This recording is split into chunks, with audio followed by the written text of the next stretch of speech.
Buenas noches.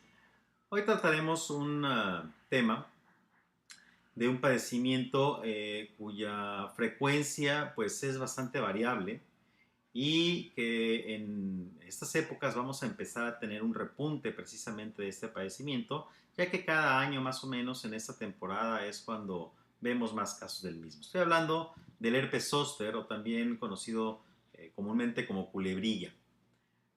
Hay que comentar que el herpes zóster es una enfermedad causada por un virus, el virus varicela zóster, que es el mismo virus que es el que produce en los niños la varicela o también conocida como popochas. Este virus tiene la peculiaridad de ser neurotropo, es decir, que le gusta ir a buscar a los nervios. Y entonces la presentación más frecuente es en aquellos pacientes que tuvieron varicela de niños. El paciente se cura de la varicela, pero el virus en realidad nunca se muere. Este virus se retrae y se va a esconder. Nosotros llamamos que entra en un estado de latencia en las raíces nerviosas de la médula espinal. Y ahí queda por muchos años, hasta que años después, por alguna situación, generalmente algo que pueda disminuir de forma cualitativa nuestra capacidad inmunológica, es cuando se expresa. Y entonces ahora, en lugar de expresarse como varicela, se va a expresar como herpes zóster. Pero precisamente por esta cualidad que tiene de ser neurotropo, característicamente lo que va a hacer es que va a afectar a todo un nervio. Y entonces nosotros podemos ver que en el caso del herpes zóster, las lesiones se van a presentar siguiendo lo que nosotros llamamos como dermatoma, o sea, todo el caminito de un nervio, pero además va a ser muy doloroso. Eso es la principal diferencia con la varicela. En algunos pacientes que se encuentran inmunodeprimidos o que tienen sus defensas extremadamente bajas, ¿sí? Estos pacientes pueden hacer algo que se llama herpes zóster diseminado. Es decir, en lugar de seguir la región de un nervio, van a expresarse en todo el cuerpo y esto es muy grave. Eso es muy, muy grave. En el caso clásico, el herpes zóster se va a presentar invadiendo uno de los nervios intercostales, es decir, los nervios que pasan por debajo de una de las costillas y generalmente es del lado derecho. ¿Por qué prefiere este nervio? La verdad es que, al menos en lo personal, yo lo desconozco. Sin embargo, no es exclusivo de esta localización. Se puede presentar, por ejemplo, siguiendo el nervio trigémino y entonces producir una neuralgia trigémino que es terriblemente dolorosa y que además puede incluso condicionar la pérdida del globo ocular. Puede afectar el nervio auditivo y entonces producir una parálisis facial y meterse hacia el cerebro y producir una encefalitis viral. Este síndrome se conoce como síndrome Ramsay-Hunt. Puede afectar también alguno de los nervios de las piernas, de los brazos, etc. No está privado ninguno de los nervios de no presentar una invasión del herpes zóster. El cuadro clínico característico de este padecimiento se va a presentar con dolor. Este dolor generalmente en uno de los costados y que frecuentemente se va a confundir con un dolor muscular. El paciente, incluso cuando empieza el dolor hacia adelante, puede pensar que está teniendo un infarto de lo intenso del dolor.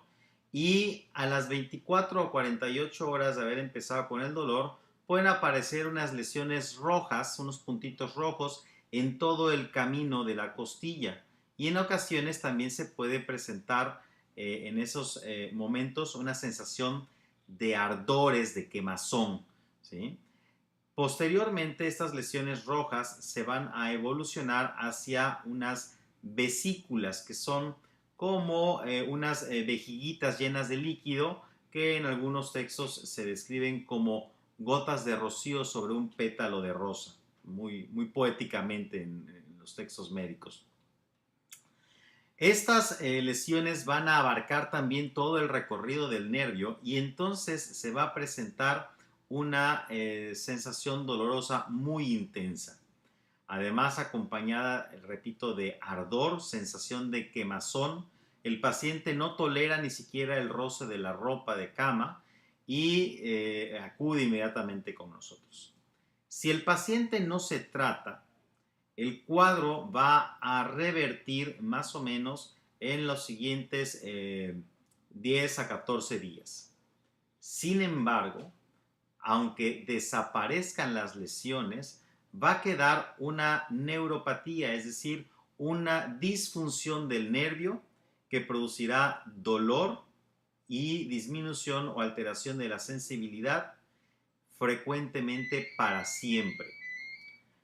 Sin embargo, si el paciente busca atención médica inmediata en las primeras 24 a 48 horas y se inicia tratamiento antiviral, entonces hay altas probabilidades de que esta secuela, de que esta complicación neurológica se disminuya y no se presente o se presente en menor intensidad en muchos de los pacientes.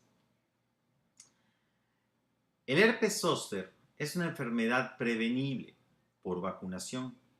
Ya desde hace un par de años tenemos disponible una vacuna contra el herpes zóster que se recomienda sea aplicada en todo paciente mayor de 50 años de edad.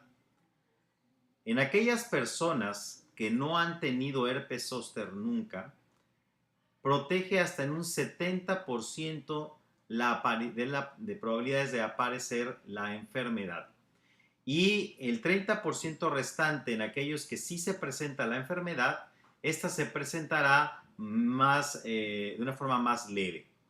En aquellos pacientes que ya tuvieron herpes zóster y se vacunan, disminuye hasta en un 50% la probabilidad de que se repita el cuadro, porque sí, el herpes zóster puede repetir.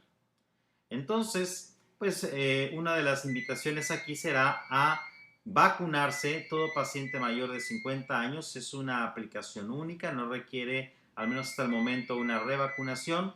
Y además a estar al pendiente de que ante el pequeño o inicial dato de dolor en el costado y aparición de lesiones rojizas, hay que acudir inmediatamente con el médico para iniciar tratamiento antiviral, además de tratamientos para el dolor. De esta manera disminuiremos el tiempo de evolución y la probabilidad de que se queden secuelas o complicaciones de la enfermedad. Espero que les haya servido esta pequeña cápsula, espero sus comentarios y nos vemos aquí en la próxima cápsula. Que tengan buena noche.